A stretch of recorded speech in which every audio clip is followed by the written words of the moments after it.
आप सभी को हैप्पी करवा चौथ, सभी लेडीज़ को। तो आज है करवा चौथ और ये ब्लॉग आएगा करवा चौथ के अगले दिन। तो ये है मेरी साड़ी, देख रहे हैं आप कितनी सुंदर लग रही है। और ये ब्लाउज और इस पे बना हुआ है मोर, देखिए ये मोर है, कितना सुंदर लग रहा है। और ये साड़ी है दो रंग में, आसमानी और नेवी ब्लू। नेवी ब्लू बहुत कम है, आसमानी ज़्यादा है। तो ये हो गई मेरी साड़ी। और ये है मेरी चूड़ी। तो चूड़ी भी मैंने दो तरीके से सेट किया है, दो कलर का। एक आसमानी ये है और एक ये है। तो मैं देखती हूँ कि कौन सा पहनती हूँ। वैसे तो शायद यही पहनूँ, और देखा जाए, दोनों सेट करके रख दी हूँ, जो ठीक लगेगा वो पहनूँगी। ये हो गया मेरा चूड़ी और ये है मेरा बिछुआ और ये मेरी पॉजेब। ये पॉजेब है मेरी शादी की पॉजेब है, ये बिछुआ। और मेहंदी देखते हैं, मेहंदी भी लग चुकी है। सुबह का टाइम है तो रेड चूड़ी पहनी, इस हाथ में भी मेहंदी लगी है। और कुछ ये छोटे मोटे सामान हैं। ब्लॉग में बने रहिएगा, फिर मिलते हैं आगे वीडियो में।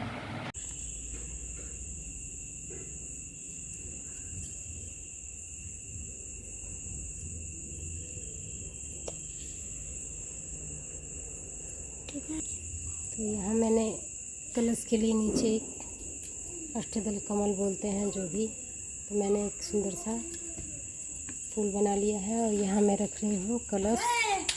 यहाँ है आम के पल्लो, इस पर मैं थोड़ा सा कुमकुम से तिलक कर रही हूँ, फिर थोड़ा सा इसी पे हल्दी लगाऊंगी। हो गया।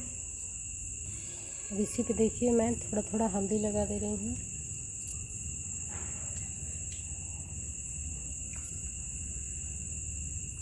मैं थोड़ी ये पूजा सरल विधि से ही करती हूँ ज़्यादा, क्योंकि मैंने जैसे पहली बार कर लिया था वैसे ही मैं करती हूँ। लोग दो दो करवा रखते हैं, पता नहीं करवा उरवा फेरते हैं, तो मैं वैसे नहीं कर पाती हूँ। अब इस पे रखूँगी मैं एक प्लेट में थोड़ा सा चावल।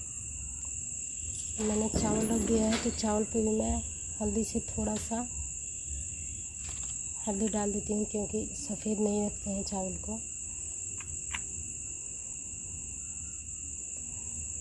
मेरी आवाज़ थोड़ी धीमी आ रही होगी, मेरी तबीयत 2-3 दिनों से काफ़ी ज़्यादा ख़राब है। और यहाँ मैं चावल के आटे से बनाऊंगी सूर्य भगवान और चंदा मामा। मेरे यहाँ बनता है, आप सभी के यहाँ बनता है कि नहीं ज़रूर बताइएगा, तो मैं बना के फिर दिखाती हूँ। तो ये मैं सूर्य भगवान को बना रही हूँ। सूर्य भगवान की किरणें निकले होते हैं, देखिए ऐसे ऐसे करके चारों तरफ से मैं बना दूंगी। फिर नीचे इसी में बनाऊंगी चंदा मामा।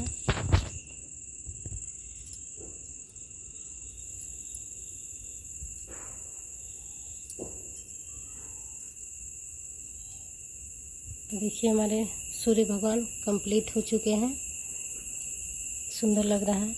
अब नीचे मैं बनाऊंगी छोटे से चंद्रमा।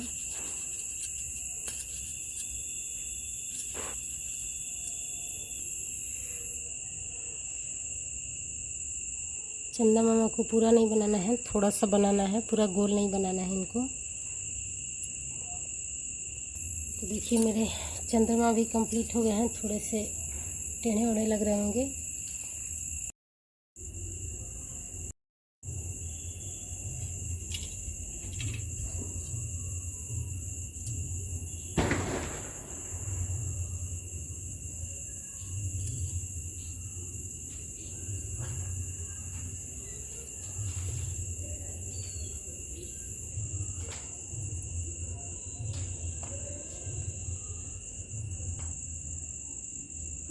पानी थोड़ा सा पानी गिर गया। छोड़ दो। छोड़ दो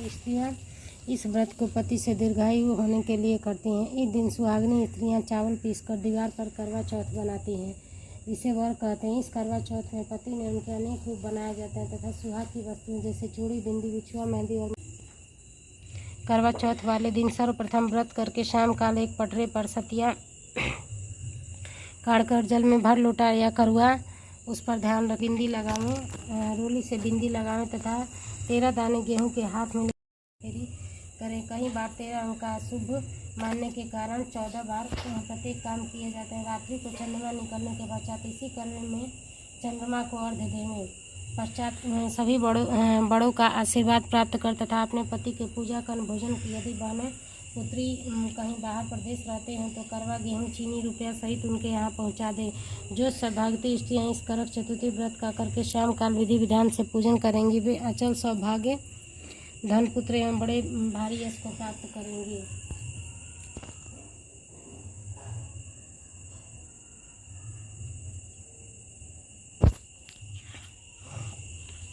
इसके 7 बेटे और एक बेटी थे। सातों भाई व बहन एक साथ बैठकर भोजन किया करते थे। एक दिन भाई बोला कि बहन आओ भोजन करें। बहन बोली आज करवा चौथ का व्रत है, चांद उगने पर ही भोजन खाओ।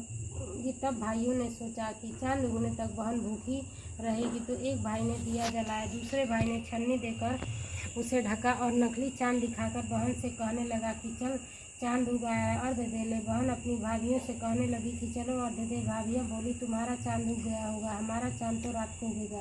बहन ने अकेले ही अर्घ दे दिया और खाना खाने लगी तो पहले ही गिलास में बाल आ गया, दूसरे गिलास में कंकड़ आया, तीसरे गिलास में मुंह तक किया तो उसकी ससुराल में संदेशा आया कि उसका पति बहुत बीमार है, जल्दी भेजो।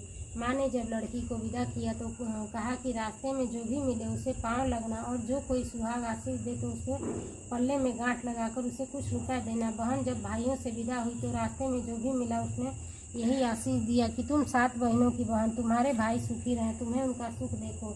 सुहाग का आशीष किसी ने भी नहीं दिया। जब वह ससुराल पहुंची तो दरवाजे पर उसकी छोटी ननद खड़ी थी, वह उसके भी पाँव है। इस प्रकार के समय बीते गांठ बांधी और ननद को सोने का सिक्का दिया। जब भीतर गई तो सास ने कहा कि पति धरती पर पड़ा है, तो वह उसके पास जाकर उसकी सेवा करने के लिए बैठ गई। बाद में सास ने दासी के हाथ बची खुची रोटी भेज दी। इस प्रकार के समय बीते बीते निर्शेष मार्गशीर्ष की चौथ आई तो चौथ माता बोली करवा ले भाई को प्यारी बहनी करवा ले, भाई को प्यारी बहनी करवा ले। लेकिन जब उसे चौथ माता नहीं दिखलाई दी तो वह बोली हे माता, आपने मुझे उजाड़ा है तो आप ही मेरा उद्धार करोगी, आपको मेरा सुहाग देना पड़ेगा। तब उस चौथ माता ने बोला कि पौष की चौथ आई वह मेरी बड़ी है, उससे ही सब कहना, वही तुम्हारा सुहाग वापस देगी। पौष की चौथ आकर चली गई, माघ की चली गई, फाल्गुन की चली गई, चैत्र, वैशाख, ज्येष्ठ, आषाढ़ और श्रावण भादों की सभी चौथ आई और यही कहकर चली गई कि आगे वाली को कहना। आश्चर्य की चौथा आई तो उसने बताया कि तुम पर कार्तिक की चौथ नाराज है, उसी ने तुम्हारा सुहाग लिया, वही वापस कर सकती है। पाँव पकड़कर विनती करना, यह बताकर वह भी चली गई। जब कार्तिक की चौथ आई तो वह गुस्से में बोली भाइयों की प्यारी करवा ले, दिन में चांद उगाने करवा ले, व्रत खंडन करने वाली करवा ले, भूखी करवा ले। यह सुनकर वह चौथ माता को देखकर उसके पांव पकड़कर गिड़गिड़ाने लगी। हे चौथ माता, मेरे सुहाग तुम्हारे हाथों में है, आप ही मुझे सुहागिन करें। तो माता बोली पापनी हत्यारिणी, मेरे पांव पकड़कर क्यों बैठ गई। तब वह बोली कि जो मुझसे भूल हुई उसे क्षमा कर दो, अब भूल नहीं करूंगी। तो चौथ माता ने प्रसन्न होकर आँखों से काजल, नाखूनों से मेहंदी और टीके में से रोली लेकर छोटी उंगली से उसे आदमी का छींटा दिया। तो वह उठकर बैठ गया और बोला कि आज मैं बहुत सोया। वह बोली क्या सोए, मुझे तो 12 महीने हो गए, अब जाकर चौथ माता ने मेरा सुहाग लौटाया। यह सुन उसके पति ने कहा कि जल्दी से माता का पूजन करो। जब चौथ की कहानी सुनी, करवा का पूजन किया और प्रसाद खाकर दोनों पति पत्नी चौपड़ खेलने बैठ गए। नीचे से दासी आई, उसने दोनों को चौपड़ पासे खेलते देखा तो उसने सासू जी को जाकर बताया। तब से सारे गांव में यह बात प्रसिद्ध होती गई कि सब स्त्रियां चौथ का व्रत करें तो सुहाग अटल रहेगा। हे चौथ माता, जैसे तूने साहूकार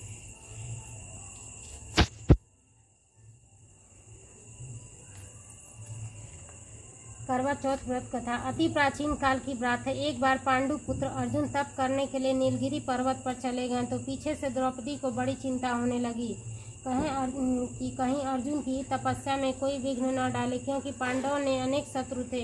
इस प्रकार द्रौपदी ने शोक विहल हो द्रौपदी बोली, हे प्रभु, मुझे क्या कष्ट है, यह तो आप स्वयं जानते हैं। आप तो अंतर्यामी हो, मुझे कष्ट के बोझ में विहीन कर दिया है। क्या कोई ऐसा उपाय है जिसने इन कष्टों को छुटकारा मिल सके? श्री कृष्ण मुस्कुरा कर बोले, हे महाभागे, तुम्हारा प्रश्न अति उत्तम है। यही प्रश्न एक बार पार्वती जी शिव जी ने किया था। तब शिव जी ने पार्वती जी को करवा चौथ का व्रत का विधान बताया था। तब द्रौपदी बोली,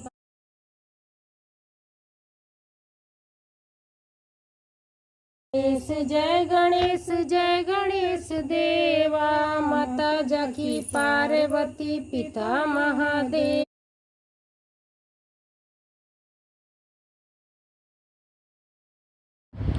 यहाँ पे मैंने गणेश जी की भी आरती की थी, उसके बाद करवा माता की आरती की है। तो आप लोग सुनिए, आरती थोड़ी सी इधर उधर हो गई है। मैया जय करवा मैया, जो व्रत करे तुम्हारा पार करो नैया।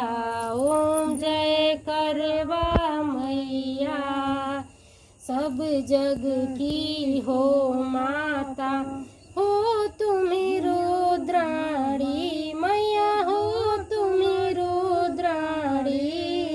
यस तुम्हारा गावत तुम्हारा गावत के सब प्राणी।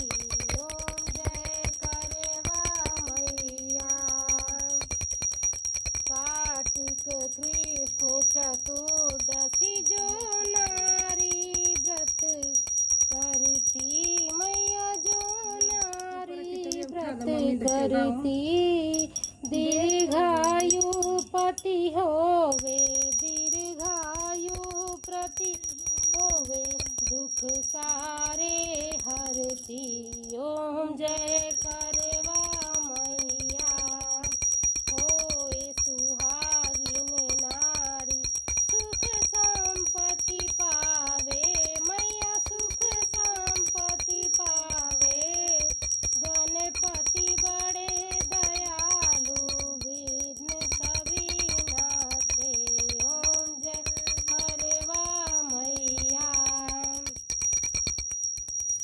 जय करवा मैया, ओम जय करवा मैया। तो यहाँ मेरी पूजा हो चुके हैं, मैंने आरती भी कर ली है, सब कुछ हो चुका है। बस चंदा मामा का इंतज़ार है, वो भी बस निकलने ही वाले हैं। उसके बाद फिर मैं देखती हूँ। और ये है मेरी थाली, ऐसा है।